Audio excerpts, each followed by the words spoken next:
నమస్కారం. ప్రేక్షకులందరికీ శుభోదయం. ఈనాటి పావన కార్తీక శుభయోగం శీర్షికన కార్తీక మాసంలో త్రికార్తి వ్రతము, శతవర్తి వ్రతము అనే ప్రత్యేకమైనటువంటి వ్రతాలు ఆచరిస్తే ఎలాంటి సత్ఫలితాలు కలుగుతాయో పరిశీలిద్దాం. కార్తీక మాసంలో కొన్ని ప్రత్యేకమైనటువంటి నోములు, వ్రతాలు ఆచరించడం ద్వారా శివకేశవుల సంపూర్ణమైన అనుగ్రహానికి ప్రతి ఒక్కరూ సులభంగా పాత్రలు కావచ్చు. ఈ వ్రతాలలో త్రికార్తి వ్రతానికి చాలా ప్రాధాన్యత ఉన్నట్లుగా చెప్పడం జరిగింది.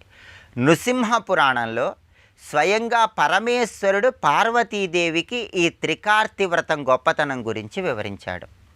త్రికార్తి వ్రతము అంటే ఏంటంటే 3 సంవత్సరాల పాటు వరుసగా విష్ణువుకు సంబంధించినటువంటి ప్రత్యేకమైన విధి విధానాలు పాటిస్తూ చేసే వ్రతం కాబట్టి దీన్ని త్రికార్తి వ్రతము అనే పేరుతో పిలుస్తారు. త్రికార్తి వ్రతం అంటే 3 సంవత్సరాలు కార్తీక మాసంలో వరుసగా ఈ వ్రతాన్ని ఆచరించాలి. ఈ వ్రతం ఎలా చేయాలంటే కార్తీక మాసంలో విష్ణువుకు ప్రియమైనటువంటి తిథి రోజు కానీ, విష్ణువుకు ప్రియమైనటువంటి వారం ఉన్న రోజు కానీ విష్ణుమూర్తి చిత్రపటానికి షోడశోపచార పూజ లేదా పంచోపచార పూజను నిర్వహించి ఒక మట్టి ప్రమిద తీసుకొని ఆ మట్టి ప్రమిదలో ఆవు నెయ్యి పోసి 320 ఒత్తులు వేసి దీపాన్ని వెలిగించాలి. ఆ 320 ఒత్తుల దీపాన్ని ఎవరికైనా దక్షిణ తాంబూలాలతో దానంగా ఇవ్వాలి. ఇలా కార్తీక మాసంలో విష్ణు సంబంధమైనటువంటి ఏ తిథి రోజైనా, ఏ వారమైనా దీన్ని ఆచరించవచ్చు. ఇలా వరుసగా 3 సంవత్సరాల పాటు విష్ణు సంబంధమైనటువంటి తిథి ఉన్నప్పుడు ఈ విధంగా 320 ఒత్తుల దీపాన్ని వెలిగించి దక్షిణ తాంబూలాలతో దానమిచ్చాక 4వ సంవత్సరం వచ్చేటటువంటి కార్తీక మాసంలో ఉద్యాపన చేసుకోవాలి. ఈ ఉద్యాపన ఎలా చేసుకోవాలంటే విష్ణుమూర్తికి సంబంధించినటువంటి చిన్న రూపు, అదేవిధంగా వెండి ప్రమిదలో బంగారపు ఒత్తి వేసి ఆవు నెయ్యి పోసి దీపాన్ని వెలిగించి ఈ దీపాన్ని, విష్ణు ప్రతిమను రకరకాలైనటువంటి పండ్లతో పాటు ఎవరికైనా దానం ఇచ్చి వాళ్లకు భోజనం పెట్టాలి. ఇలా చేస్తే త్రికార్తి వ్రతం పూర్తవుతుంది. ఈ త్రికార్తి వ్రతం ద్వారా విశేషంగా విష్ణు కృప కలిగి వృత్తి, ఉద్యోగ, వ్యాపార రంగాల్లో అద్భుతంగా రాణించవచ్చు. అలాగే కార్తీక మాసంలో ఆచరించే మరొక శక్తివంతమైనటువంటి వ్రతము శతవర్తి వ్రతము. ఈ శతవర్తి వ్రతం విశిష్టత గురించి బ్రహ్మదేవుడు నారద మహర్షికి వివరించాడు. శతవర్తి వ్రతం నామ సర్వపాప ప్రణాశనం అంటే అర్థం ఏంటంటే కార్తీక మాసంలో ఈ శతవర్తి వ్రతాన్ని ఆచరిస్తే తెలిసి కానీ తెలియక కానీ చేసినటువంటి అన్ని రకాలైనటువంటి పాపాలు, సర్వపాపాలు పటాపంచలైపోతాయి. ఈ శతవర్తి వ్రతాన్ని ఎలా ఆచరించాలంటే కార్తీక మాసంలో ప్రత్యేకమైనటువంటి పర్వతిథులు ఉన్న రోజులు అంటే శుక్లపక్షం కానీ, బహుళపక్షం కానీ, ఏకాదశి రోజు, ద్వాదశి రోజు, అలాగే ప్రత్యేకమైన తిథులు, విష్ణుప్రియమైన తిథులు, శివప్రియమైన తిథులు ఎప్పుడైనా సరే ఒక ప్రమిదలో ఆవు నెయ్యి పోసి 100 ఒత్తులు వేసి దీపాన్ని వెలిగించాలి. అలా 100 ఒత్తులు వేసి దీపాన్ని వెలిగించి ఆ దీపాన్ని ఎవరికైనా దానంగా ఇవ్వాలి.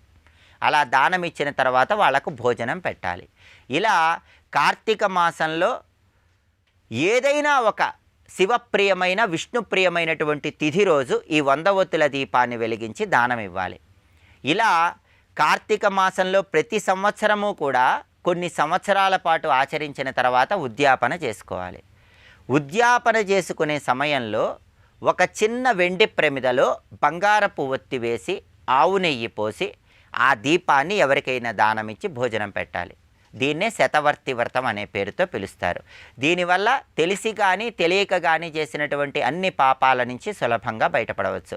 కార్తీక మాసంలో ఈ త్రికార్తి వ్రతాన్ని, శతవర్తి వ్రతాన్ని ఆచరించండి. శివకేశవుల సంపూర్ణమైన అనుగ్రహానికి ప్రతి ఒక్కరూ సులభంగా పాత్రలు కండి. రేపటి పావన కార్తీక శుభయోగం శీర్షికన కార్తీక మాసంలో ఆఖరి సోమవారం సందర్భంగా పరమేశ్వరుణ్ణి ఏ విధంగా ఆరాధన చేస్తే శివానుగ్రహానికి సులభంగా పాత్రలు కావచ్చు, కార్తీక మాసంలో ఆచరించాల్సిన ముఖ్యమైన విధి విధానాలు ఏంటో పరిశీలిద్దాం. నమస్కారం.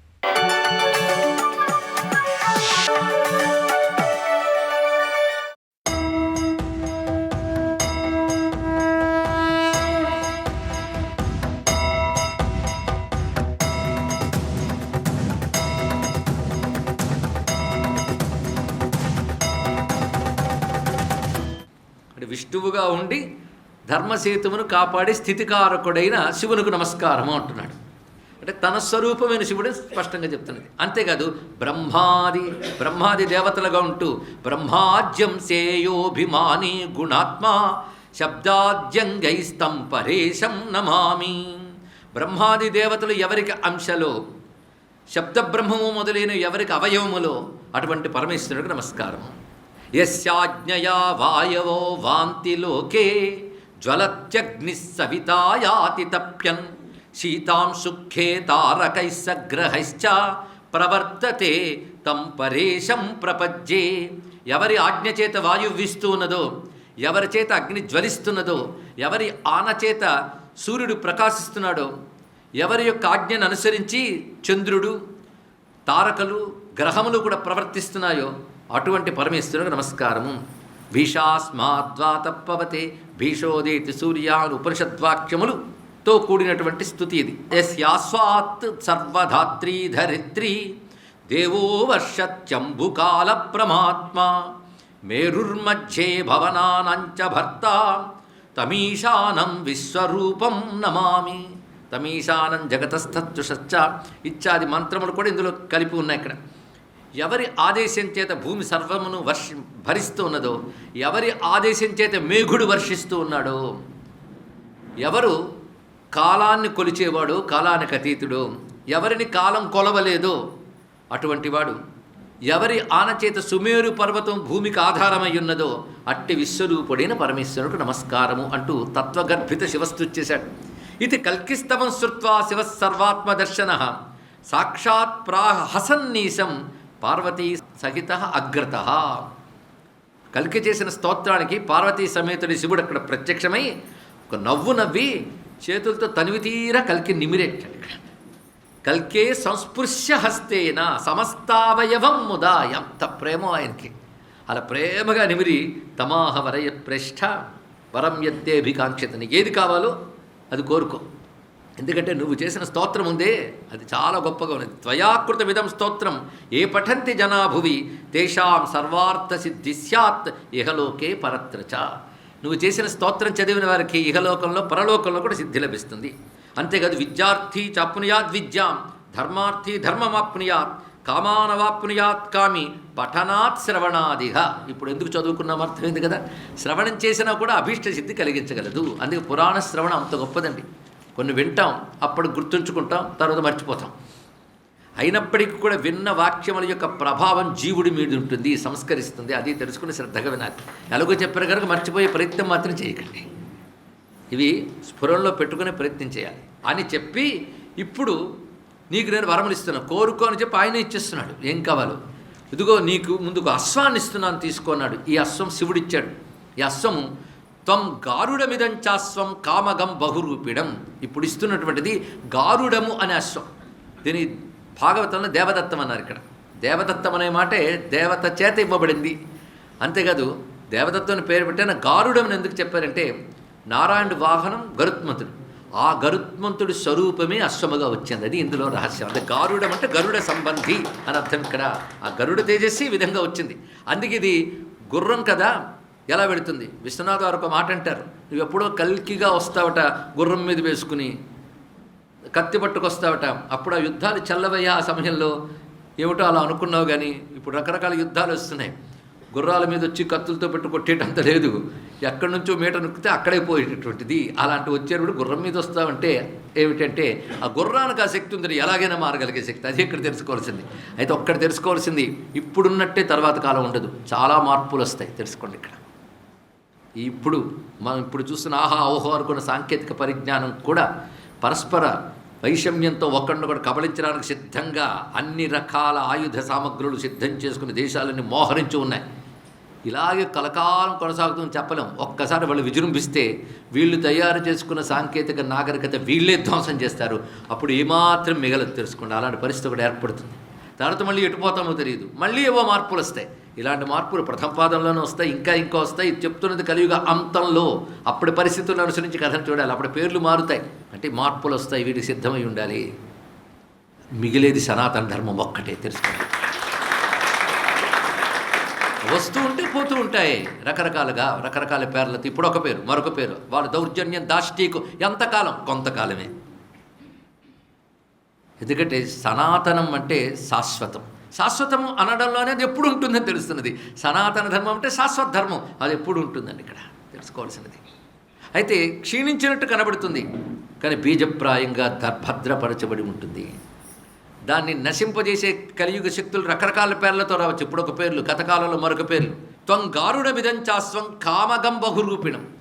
ఈ అశ్వం ఎలాంటిది అంటే కామగం, ఎలా కావాలంటే అలా సంచరించగలదు, అనేక రూపాలు కూడా ధరించగలదు. అలాంటి అశ్వం ఇస్తున్నాను.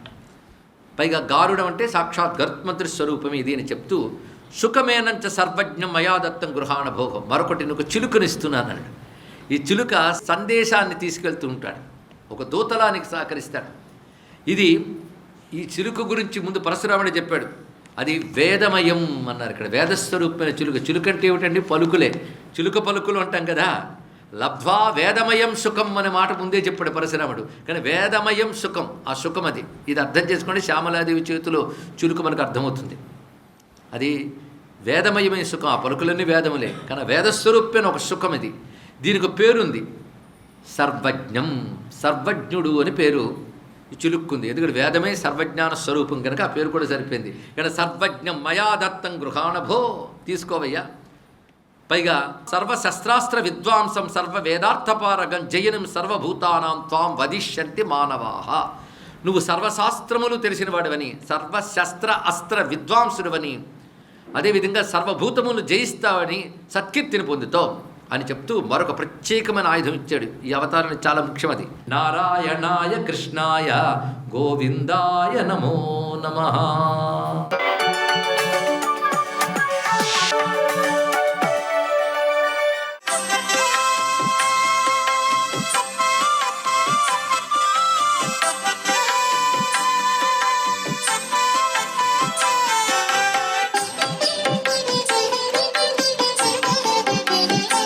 హరహర మహాదేవ శంభో శంకర. ఓం నమః శివాయ. ఓం నమో నారాయణాయ. శ్రీ కార్తీక దామోదరాయ నమః.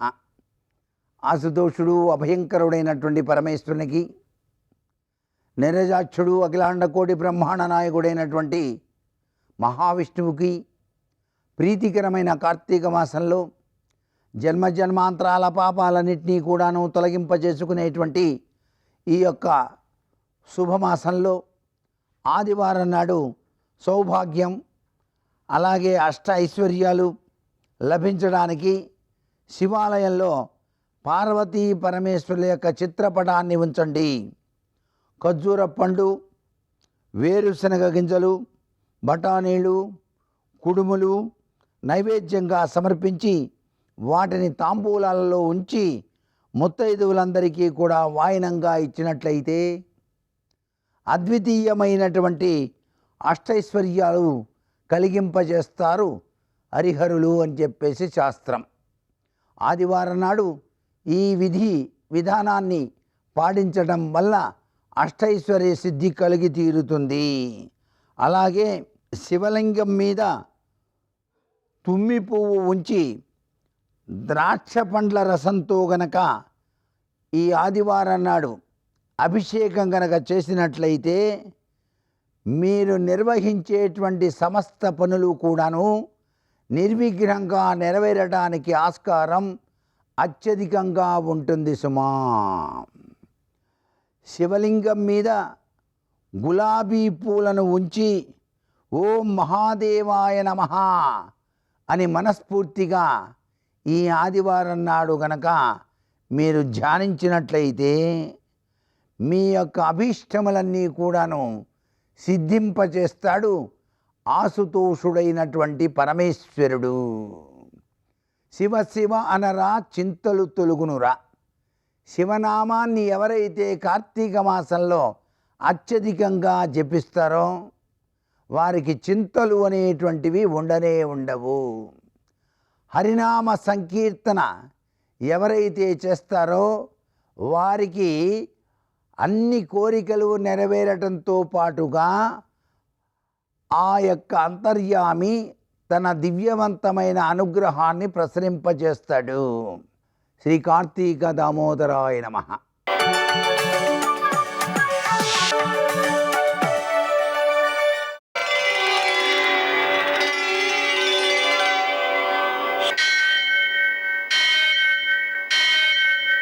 सहस्रशीर्षं देवं विश्वाक्षं विश्वशम्भुवं विश्वं नारायणं देवमक्षरं परमं पदं विश्वतः परमां नित्यं विश्वं नारायणगुं हरिं विश्वमेवेदं पुरुषस्तद्विश्वमुपजीवति पतिं विश्वस्यात्मेश्वरं शाश्वतगुं शिवमच्युतं नारायणं महाज्ञेयं विश्वात्मानं परायणम्.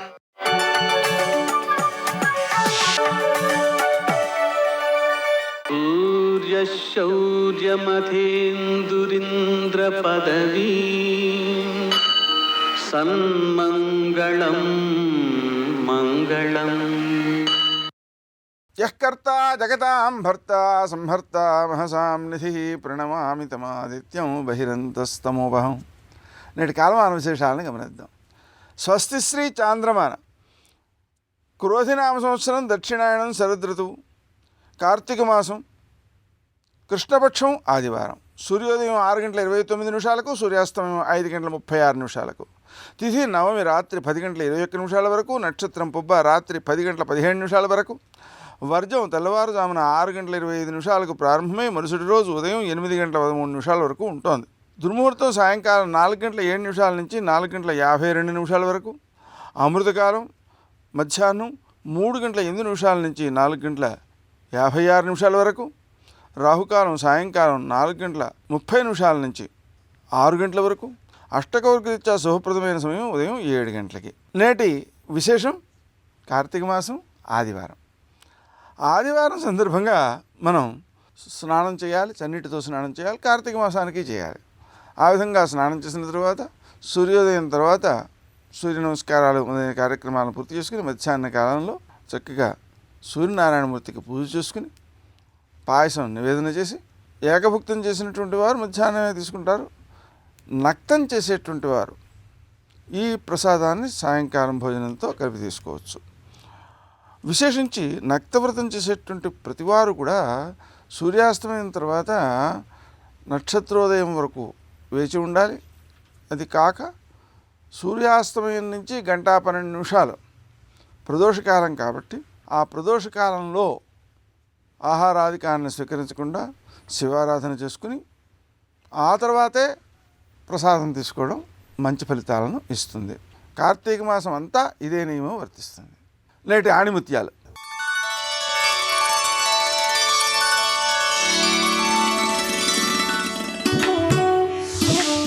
ఒకరి విజయాన్ని చూసి అసూయ చెందితే అది బలహీనతగా మారుతుంది.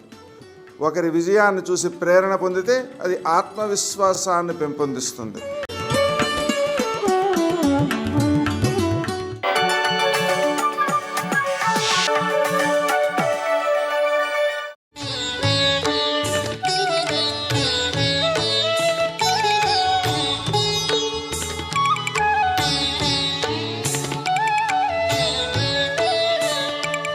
శివానంద లహరి చేస్తూ శంకరాచార్యులు వారు అంటారు, గభీరే కాసారే విశతి విజనే ఘోర విపినే విశాలే శైలే చ భ్రమతి కుసుమార్థంజలమతి సమర్ప్యే చేతస్సరసిజముమానాధభవతే సుఖేనావస్థాతుం జనహ్య నజానాతి కిమహో.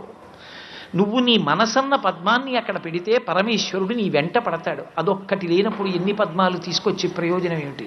దక్షిణాయనంలో 4 ప్రధానమైన నెలలు విష్ణువు నిద్రపోతారన్న మాటకు అర్థం ఏమిటంటే ఆయన బాగా రక్షణ దృష్టితో చూస్తాడు. పై దృష్టి మూసి లో దృష్టితో ఉంటాడు. అంటే వీడి మనసు ఎలా ఉంది అన్నది గమనిస్తాడు. వీడి మనసు ఎంత భక్తిభావంతో ఉంది. అందుకే ఆయనది ప్రతిజ్ఞ. భవిష్యోత్తర పురాణంలో ఆయన ఒక మాట అంటాడు, ఏకేన తులసి మాత్రదళేనాపి నరోత్తమ పూజయేద్ భక్తిభావేన తం రక్షామితి మత్పణః.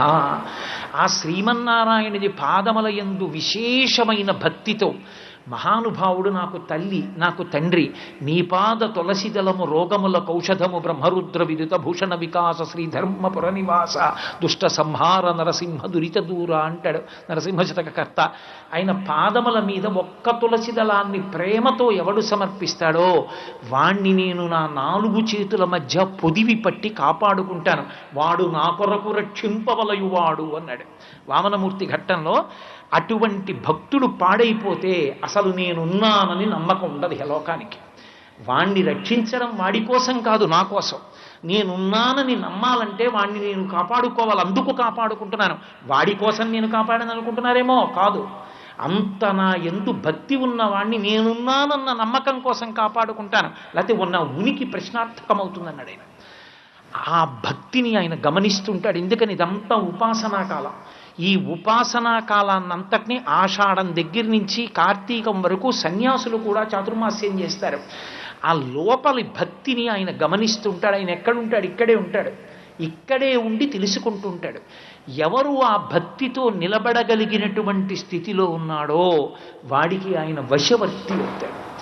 ఎంత వశవర్తి అవుతాడంటే, అందుకే లీలలు వచ్చాయి. ఒక్కొక్క భక్తుడి చేత్తో వీపు మీద దెబ్బలు తిన్నాడు మహానుభావుడు. పురంధరదాస్ గారు కొడితే పాండురంగడు దెబ్బలు తినలేదు, వీపు వాచిపోయి నిలబడ్డాడు. అనంతాచార్యుల వారు గుణపం విసిరితే వెంకటేశ్వర స్వామి గడ్డం మీద దెబ్బ తగిలితే గడ్డం మీద గంధం పెట్టుకుని ఇప్పటికీ వెంకటేశ్వర స్వామి వారు నిలబడలా. కాబట్టి భక్తుల చేతిలో దెబ్బలు తినడం కూడా ప్రీతిగా స్వీకరించాడు. ఈ దెబ్బలు తినడం అనే విషయం దగ్గరికి వచ్చేటప్పటికి తత్వతః శివుడైనా కేశవుడైనా అంతే. శివుడు తినలా. అర్జునుడు కోదండం ఎత్తి కొడితే కోదండం బలనిట్టులుండరు జటాకోటీరముల్ కుక్షి వక్షోదేశంబుల నంసభాగముల సక్రోధంబునన్ వేయిచున్ రోదోంతంబుల నట్టహాసముల నర్పుల్ పిక్కటిల్లంగ బహాదర్పంబున మల్ల సంగరము సేయింజొచ్చిరి రుద్రార్జునులు అంటారు కిరాతార్జునీయంలో. ఇద్దరు కొట్టుకోలా, మల్ల యుద్ధం చేయలే, అర్జునుడి చేతి దెబ్బలు తిని మురిసిపోలా పరమశివుడు. ఆ భక్తికి వశుడైపోవడం అనేటటువంటి మాట వచ్చేటప్పటికీ తత్వతః ఈశ్వర స్వరూపమనందుండే లక్షణం అది. ఆ భక్తికి వశుడవుతాడు. అసలు భగవంతుడితో నీకున్న అనుబంధం ఏమి, ఇది నీకు తెలియనప్పుడు నువ్వు చేసే పూజ యాంత్రికమవుతుంది. నా మాట మీరు బాగా పట్టుకోవలసి ఉంటుంది. నేను ఒక గంభీరమైన మాట చెప్పాను. భగవంతునికి మీకు ఉన్న అనుబంధం ఏమి? ప్రేమ జనించదు. నా కొడుకంటే ఎందుకు నాకు ప్రేమ? వాడు నా కొడుకు, నేను చదివిస్తున్నాను, చదువుకున్నాడు, నా మాట విన్నాడు, ఉద్యోగం చేస్తున్నాడు, ఏం చెయ్యాలన్నా నన్ను అడుగుతాడు. నాన్నగారంటే పరమభక్తి, నాన్నగారు సంతోషంగా ఉండాలని కోరుకుంటాడు. వాడు నా కొడుకు, నాకు ప్రేమ, అందుకుని నాకు స్మరణలోకి వస్తాడు. పరమేశ్వరుడి మీద నాకెందుకు ప్రేమ? ఎప్పుడైనా నేను చూశాను ఆయన్ని? ఆయన నాకు కనపడ్డా? ఆయనకి నాకు ఏ అనుబంధం ఉందని నేను ఆయన్ని ప్రేమించను. ఆయన పాదయోహో పాద్యం సమర్పయామి అంటే ఆయన పాదాలు నాకు కనపడడానికి ప్రేమ ఉంటే కదా కనపడ్డాం. ప్రేమ ఏర్పడడానికి నాకు ఆయనకి ఏమిటి అనుబంధం? ఏ అనుబంధం ఉండాలో ఒక్క మాటలో చెప్పాడు అన్నమాచార్యుల వారు. వడిబాయక తిరిగే ప్రాణబంధుడా అన్నాడు. ఒక వేగం దాటి ఊపిరి పీల్చాడనుకోండి, ఎగూపిరి వచ్చిందని ఇంటెన్సివ్ కేర్ యూనిట్కి తీసుకెడతారు. వేగం తగ్గిందనుకోండి, దిగూపిరి వచ్చిందని ఇంటెన్సివ్ కేర్ యూనిట్కి తీసుకెడతారు. ఎగూపిరి దిగూపిరి లేకుండా ఊపిరి తీయిస్తున్నవాడు, రాత్రి నిద్రపోతున్నప్పుడు కూడా జీర్ణం చేసినవాడు, నేను కనపడితే బాగున్నారా అండి అని అడగడానికి కారణమైన వాడు, నా క్షేమానికి, నా కీర్తికి, నా కదలికలకి, నా భార్య, నా బిడ్డ, నా యోగక్షేమములకు అన్నిటికీ కారణమైన వాడు ఆ పరమేశ్వరుడు. ఆయన కన్నా నాకు ఉపకారం చేసిన వాడెవరు? ఆయన కన్నా నాకు దగ్గర వాడెవడు? ఈ జన్మలో ఈ జీవుడు ఈ శరీరంలో ఉన్నంతకాలం వాళ్ళతో అనుబంధం, కానీ ఈ జీవుడికి ఎప్పటికీ అనుబంధం ఆయనతోడిది. ఆయనతోడిదా నాకు ఎక్కువ అనుబంధం, మిగిలిన వాళ్ళతోడిదా ఎక్కువ అనుబంధం? ఆ అనుబంధం నాకు ఎక్కువైనప్పుడు, ఆ ప్రేమ నాకున్నప్పుడు నేను ఆయనకి చెప్పకుండా ఏం చేయగలను? అది భక్తి. సర్వం శ్రీ ఉమామహేశ్వర పరబ్రహ్మార్పణమస్తు. స్వస్తి.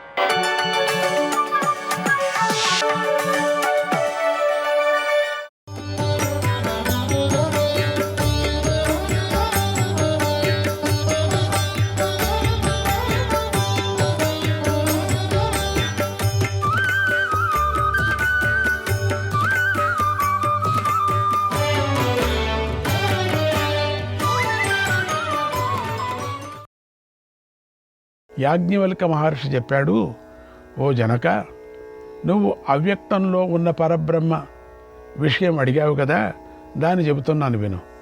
అది అతి రహస్యమైనది. పూర్వం నేను శాస్త్రం చెప్పినట్లుగా నియమాలను పాటిస్తూ నమస్కరిస్తూ సూర్యుడి నుండి శుక్ల యజుర్వేద మంత్రాలను ఉపదేశంగా పొందాను.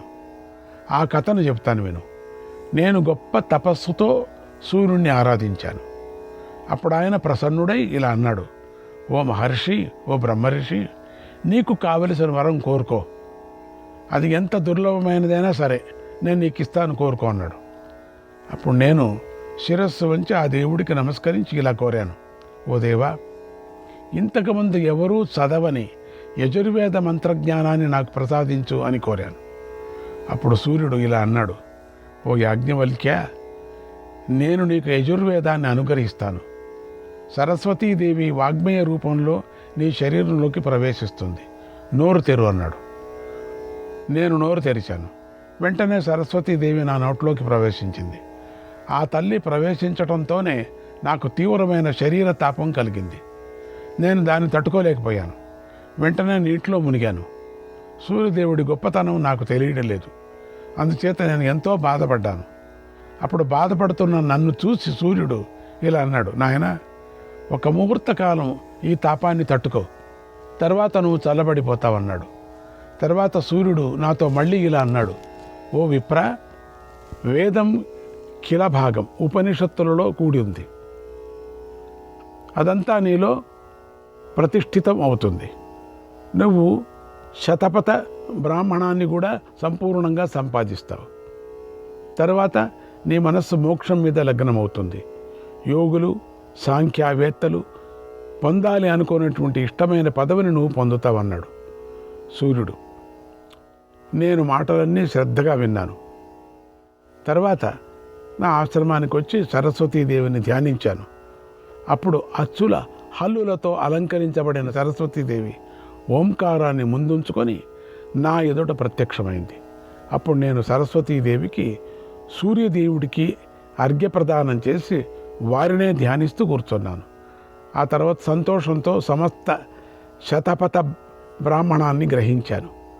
తర్వాత ఉత్తములైనటువంటి 100 మంది నా శిష్యుల చేత ఆ వేదాన్ని అధ్యయనం చేయించాను. ఆ తర్వాత శిష్యులతో కూడినటువంటి మా మేనమామకు అప్రియం చేయాలని నేను నీ తండ్రితో యజ్ఞం చేయించాను. ఆ తర్వాత సుమంతుడు, పైలుడు, జైమిని, నీ తండ్రి, ఇంకా ఎంతోమంది మహర్షులు నన్ను చాలా బాగా ఆదరించారు. ఈ విధంగా నేను సూర్యుడి నుండి శుక్ల యజుర్వేదానికి సంబంధించిన 15 శాఖలను పొందాను. ఇలాగే రోమ హర్షణ సూత్రుడి నుండి కూడా పురాణాలను కూడా అధ్యయనం చేశాను. ఆయన నుంచి కూడా పొందాను. ఓ రాజా, ఆ తర్వాత బీజరూపమైన ప్రణవాన్ని ముందుంచుకొని సూర్యదేవుడి ప్రభావం వల్ల శతపథ రచనను ప్రారంభించాను.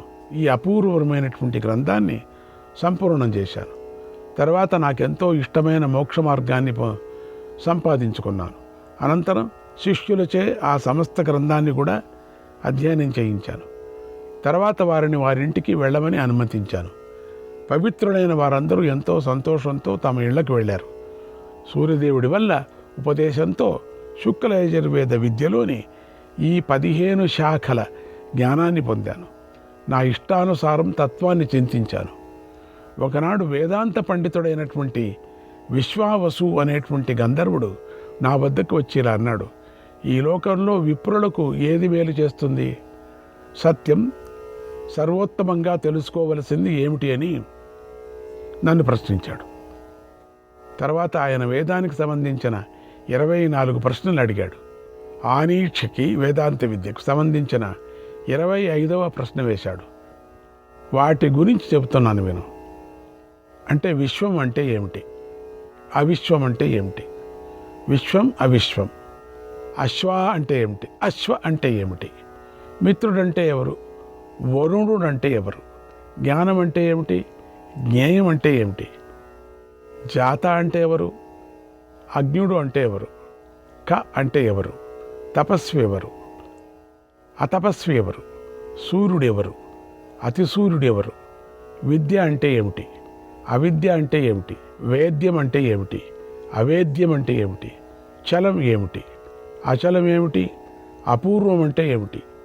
అక్షయం ఏది, వినాశశీలం ఏది? ఇలా గంధర్వుడైన విశ్వవసువు ఆ విశ్వావసువు అడిగినటువంటి ప్రశ్నలకు సమాధానం చెబుతూ ఇలా అన్నాను. ఓ రాజా, నువ్వు మంచి ప్రశ్నలు అడిగావు, కొద్దిసేపు ఉండు, వీటిని ఆలోచించి తగిన సమాధానం చెబుతానన్నాడు. గంధర్వుడు సరే అని కూరుకున్నాడు. తర్వాత సరస్వతీదేవిని మళ్ళీ మనసులో ధ్యానించాను నేను. అప్పుడు పెరుగులో నుంచి నెయ్యి వచ్చినట్లుగా ఆ ప్రశ్నలకు సమాధానం వచ్చింది. అనంతరం ఉపనిషత్తును మిగిలిన భాగాన్ని ఉత్తమమైన ఆన్వీక్షికీ విద్య మీద దృష్టి పెట్టి మనస్సుతో వాటిని అన్నిటినీ ఆలోచించాను, పరిశీలించాను. రాజా, ఆ ఆన్వీక్షకీ విద్య త్రయి, తర్క, దండనీతి అనేటువంటి 3 విద్యల తరువాతిది. ఇది మోక్షానికి తోడ్పడుతుంది. 25వ తత్వమైనటువంటి పురుషుడి చేత అధిష్ఠించబడింది. ఈ విద్యను నేను నీకు చెప్పాను. ఇక ఆ గంధర్వుడితో ఇలా అన్నాను. ఓ గంధర్వరాజా, ఇప్పుడు నువ్వు అడిగిన ప్రశ్నలకు సమాధానం విను. విశ్వము లేకపోవటం గురించి నువ్వు అడిగిన ప్రశ్నలలో విశ్వ అంటే అవ్యక్త ప్రకృతికి పేరు. అది సంసార బంధంలో పడేస్తుంది. కనుక భూత, భవిష్యత్, వర్తమానాలు అనేటువంటి 3 కాలాలలోనూ భయంకరమని తెలుసుకోవాలి. విశ్వ అనేటువంటి అవ్యక్త ప్రకృతి త్రిగుణాత్మకమైన జగత్తును పుట్టిస్తుంది. కనుక అది 3 గుణాలతో కూడి ఉంటుంది. దానికంటే భిన్నమైనది నిష్కళం, కళలు లేనిది అయినటువంటి ఆత్మను అవిశ్వ అంటారు. ఇలాగే అశ్వ అనే జంటను కూడా చూడాలి. అశ్వ అంటే అవ్యక్త ప్రకృతి, అశ్వ అంటే పురుషుడు. అవ్యక్త ప్రకృతిని సగుణం అని, పురుషుడని, నిర్గుణుడు అని చెప్పారు. ఇలాగే వరుణుడు అంటే ప్రకృతి, మిత్రుడు అంటే పురుషుడు అని అర్థం. భౌతికమైన జ్ఞానం అంటే ప్రకృతి అని, నిష్కలమైన ఆత్మను జ్ఞేయం అని అన్నారు. ఇలాగే అజ్ఞం అంటే ప్రకృతి అని అర్థం. దానికంటే భిన్నంగా నిష్కలుడైనటువంటి పురుషుణ్ణి జ్ఞాత అన్నారు. తప, ఆ తప అనే ప్రశ్నలకు ఇప్పుడు సమాధానాలు చెబుతాను. పురుషుణ్ణి అంటారు, ప్రకృతినే తపస్సు అంటారు. నిష్కళుడైన పురుషుడికి ఆ తప అని పేరు పెట్టారు. ఈ అవ్యక్త ప్రకృతిని సూర్య అని, నిష్కల పురుషుణ్ణి అతి సూర్యుడు అని చెప్పారు. అవిద్యను ప్రకృతి అని తెలుసుకోవాలి. విద్యను పురుషుడని అంటారు.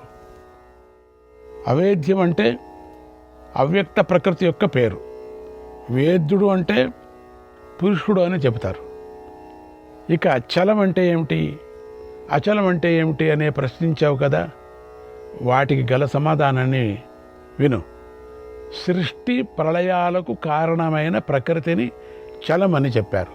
సృష్టి ప్రళయాలకు కర్త అయిన పురుషుణ్ణి నిశ్చల పురుషుడు అని అంటారు. కర్త అయినటువంటి పురుషుణ్ణి నిశ్చల పురుషుడు అంటారు. అలాగే అవ్యక్త ప్రకృతి వేద్యం అంటే తెలియబడుతుంది.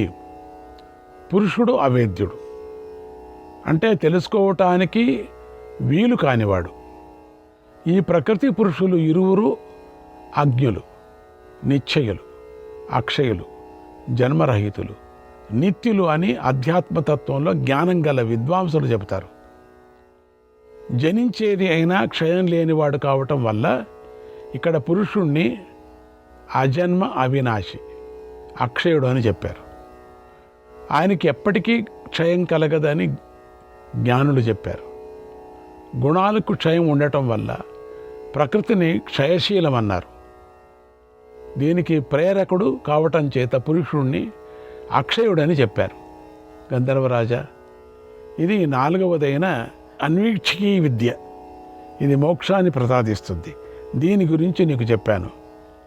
ఓ విశ్వావసు, అన్వీక్షికీ విద్యలో ధనాన్ని సంపాదించాలి, తర్వాత నిత్యకర్మలో నిమగ్నుడై ఉండాలి, ఏకాంతంలో ఉండి సకల వేదాలను పఠించాలి, మననం చేయాలని నిశ్చయించారు. గంధర్వశ్రేష్ఠ, సమస్త ప్రాణులకు ఉనికి అయిన వాడు వాటి ఉత్పత్తికి హేతువైన వాడు, తనలో లీనం చేసుకునేవాడు అయిన ఆ పరమాత్మను తెలుసుకోలేనివాడు పరమ మార్గానికి దూరం అవుతాడు. జనన మరణాలతో పడతారు. మానవుడి ఎల్లప్పుడూ అంతరాత్మతో ఈ ప్రకృతి పురుషుల జ్ఞానాన్ని సంపాదించాలి. దానివల్ల ఆ వ్యక్తికి మాటిమాటికి జనన మరణాలనే చక్ర భ్రమణంలో పడవలసిన అవసరం రాదు. అంటే దీన్ని ఈ జ్ఞానం తెలుసుకోవాలా అని చెప్పారు.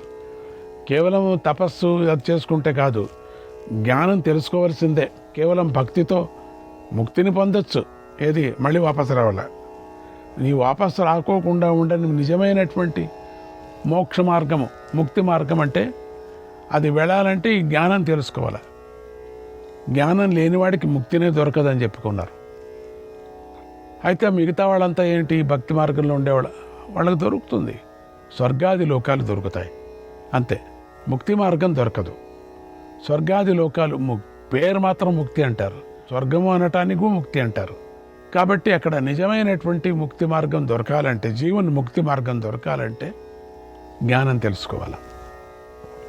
అందుకని ఇక్కడ భక్తి, జ్ఞానము, వైరాగ్యము ఇవి అచలంగా ప్రాక్టీస్ చేయాలి. అంటే దీన్ని అభ్యసించాలి. ధ్యానం చేసే చెప్పుకున్నారు, ఇక్కడ తపస్సు చేసేది చెప్పారు, వేదాధ్యానం చేసేది చెప్పారు, దాన్ని వినేది చెప్పారు, దాని యొక్క అర్థాలని చెప్పుకున్నారు. ఇంకంతకన్నా ఇంకేముంది?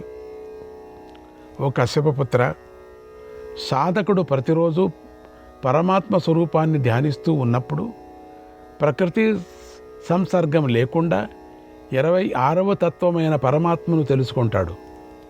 బ్రహ్మ నుండి జన్మించారు కాబట్టి అన్ని వర్ణాల వారు విప్రులవుతారు. అందరిని ఆ బ్రహ్మ నుంచి వచ్చిన వాళ్ళంతా మనమంతా బ్రహ్మలే కదా. కానీ మన వృత్తిని బట్టి అట్లా చెప్పుకున్నారు తప్పితే మనమంతా బ్రహ్మలే. ఎందుకంటే ఒకే తండ్రి మనకు, ఒకే తల్లి మనకు, మనమంతా ఒకే తల్లి బిడ్డలు, ఒకే తండ్రి బిడ్డలు, మనం తల్లి బిడ్డలు కదా. అందుకని మనమంతా బ్రాహ్మణులే, అంటే బ్రహ్మ నుంచి పుట్టిన వాళ్ళే. కాబట్టి అన్ని వర్ణాల వారు విప్రులు అవుతారు. అందరూ ఎల్లప్పుడూ బ్రహ్మను గురించే చెబుతారు కూడా. నేను బ్రహ్మజ్ఞానంతో నిజమైన శాస్త్ర సిద్ధాంతాన్ని చెబుతున్నాను. ఈ సమస్త జగత్తు కనిపిస్తున్న ఈ ప్రపంచమంతా పరబ్రహ్మ స్వరూపము. బ్రహ్మముఖం నుంచి విప్రులు, బాహువుల నుండి క్షత్రియులు, నాభి నుండి వైశ్యులు, పాదాల నుండి చతుర్థులు ఆవిర్భవించారు. కాబట్టి అన్ని వర్ణాల వారు బ్రహ్మరూపాలే కదా. ఎక్కడి నుంచి పుడితేనే? పరమాత్మ స్వరూపం నుంచే పుట్టిన వాళ్ళంతా మనమంతా. కాబట్టి అంతా బ్రహ్మస్వరూపాలే. నేను అక్కడి నుంచి, ఆయన శరీరం నుంచే పుట్టే, పక్కా శరీరం నుంచి పుట్టలేదే, ఆయన శరీరం నుంచే పుట్టాయి. కాబట్టి మనమంతా బ్రహ్మస్వరూపులము అయ్యాం. అందువల్ల ఏ వర్గము వారైనా కూడా మేము బ్రహ్మ కన్నా భిన్నమైన వారం కాదు అని అనుకోకూడదు. బ్రహ్మస్వరూపమే మనమంతా కూడా. ఏ వేదాలు తెలియకపోతే బ్రహ్మస్వరూపం కాదా మనము? బ్రాహ్మణుగా పుట్టకపోతే బ్రహ్మస్వరూపం కాదా మనము? జ్ఞానం నేర్చుకోకపోతే బ్రహ్మస్వరూపం కాదా? బ్రహ్మ నుంచి పుట్టాము కాబట్టి మనం అంతా బ్రహ్మస్వరూపులే. కానీ సులభమైనటువంటి మార్గాలు కూడా మనకు చెప్పుకొని వెళ్ళారు ఓ రాజా. కనుక అందరూ అన్ని విధాలుగాను జ్ఞానం సంపాదించడానికే ప్రయత్నించాలి కదా. జ్ఞానం ఇక్కడ ముఖ్యమైనటువంటి జ్ఞానం.